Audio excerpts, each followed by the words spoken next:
Hey guys, in this video I'll show you how to download Google Play Store apps on your iOS device. Alright, let's begin. First, open any type of preferred browser on your mobile device and search for Play Market.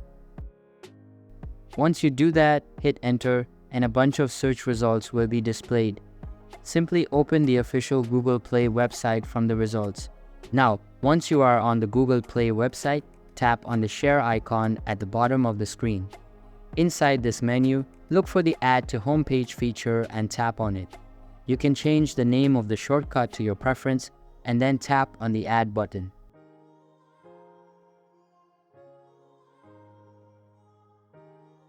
After you have added the shortcut, you can now go back to your home screen. If you open the shortcut you just created, you will see that the Google Play Store opens up. From here, you can browse all of the Android apps available in the store.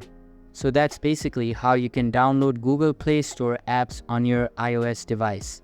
And that's it for this video. If you find this helpful, consider subscribing and giving this a big thumbs up. Thanks.